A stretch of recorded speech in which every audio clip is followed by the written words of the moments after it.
Hein, sur un sujet qui nous occupe et qui agite la chronique depuis maintenant août 2024. On se rappelle Herman Brusselmans qui avait publié une caricature, non pardon, pas une caricature, un texte dans le magazine Humo où il avait dit qu'il souhaitait planter un couteau dans la gorge de chaque juif qu'il rencontrait. Et ce vendredi 2 janvier, la Chambre du Conseil de Gand a déclaré irrecevable la procédure pénale engagée contre l'écrivain.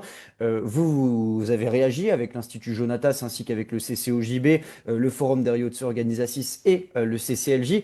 Expliquez-nous un peu ce qu'il s'est passé ces derniers jours. Donc, en fait, nous avons demandé le renvoi au tribunal correctionnel. Et lorsque nous avons plaidé dans cette affaire, je pense que c'était le 12 décembre dernier, le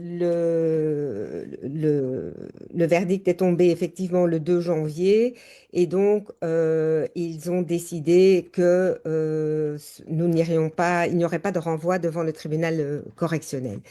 Et donc, c'est vraiment sur base du concept juridique, le non bis in idem, qui veut dire qu'en fait, on ne peut pas, c'est un principe destiné à empêcher une répétition des poursuites.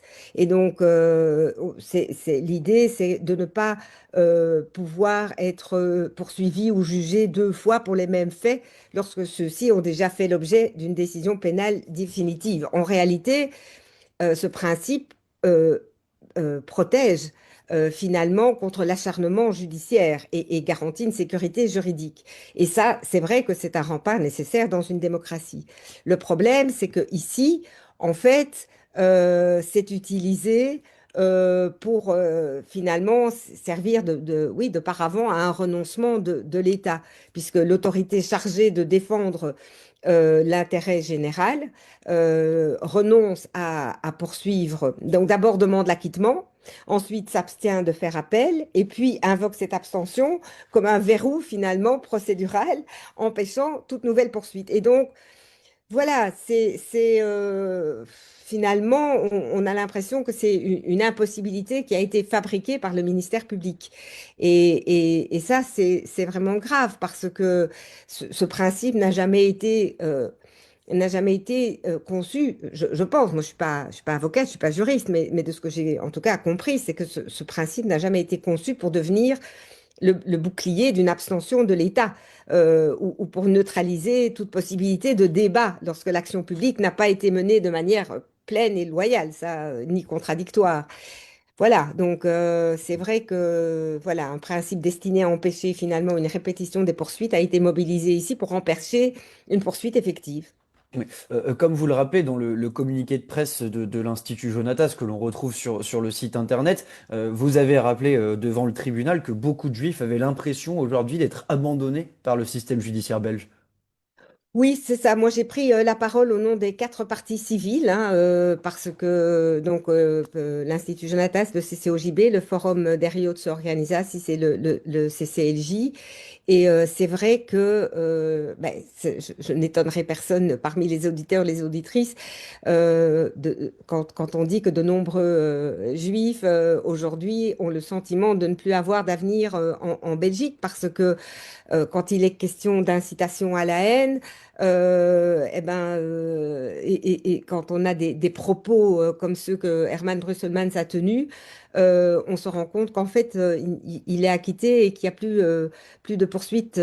Voilà, après, on peut encore interjeter appel, hein, donc le dossier n'est pas clos, mais c'est vrai que les Juifs ont l'impression d'être abandonnés par le système judiciaire de leur pays, et là, en l'occurrence de la Flandre, hein, parce que c'est pas en Belgique, voilà, c'est le tribunal de Gand.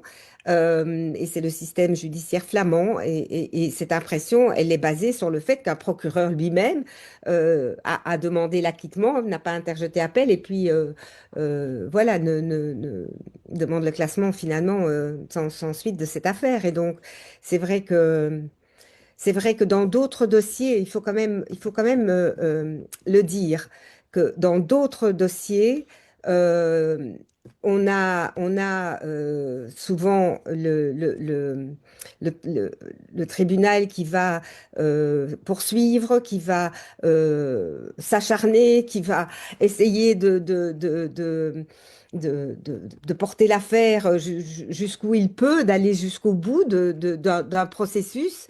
Et ici, parce que ça concerne la communauté juive, le parquet ne poursuit pas, il ne requiert pas, il n'insiste pas, il n'interjette pas appel et il se retire finalement du champ pénal et transforme ce retrait en obstacle que lui voudrait définitif. À voir si ce le sera ou pas, ça, les associations prendront encore leur décision. Mais voilà, c'est vraiment, il y a de quoi se sentir abandonné.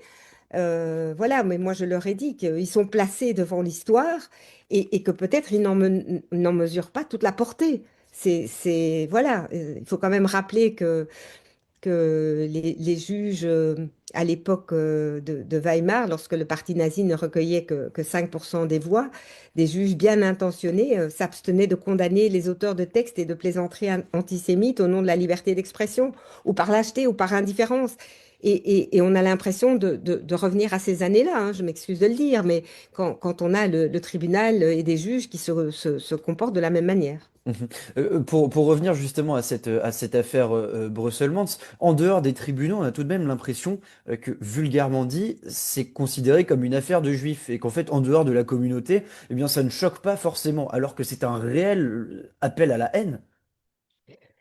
Surtout Oui, quand on voit je ne la peux pas dire situation autre chose que depuis... ce que vous dites. C'est aujourd'hui, malheureusement, la lutte contre l'antisémitisme, elle est trop souvent menée par des juifs, par la communauté juive, par des associations juives, alors que c'est un problème de démocratie, c'est un problème de société et que ça ne devrait pas être un problème de la communauté. Et que ce soit sur le plan politique, que ce soit sur le plan judiciaire, que ce soit voilà, dans différentes instances, on a vraiment l'impression que ce combat finalement, ce combat contre l'antisémitisme et que l'antisémitisme lui-même n'est pas suffisamment euh, pris à la mesure de ce que cela devrait dans une démocratie, parce qu'on le sait aussi, ça commence souvent par les juifs, mais ça ne s'arrête pas aux juifs et c'est après toute la société démocratique qui peut être visée et l'antisémitisme, comme toute autre forme de racisme, comme toutes les discriminations, sont une tâche sur la démocratie. Et donc, ce sont les démocrates juifs et non juifs qui devraient prendre ce combat à cœur et le mener, le mener. Oui. Mhm. Viviane Tettelbaum, je rappelle que vous êtes sénatrice ainsi que secrétaire générale de l'Institut Jonatas. Merci beaucoup d'avoir été avec nous sur Radio Judaïka. Merci à vous et à bientôt.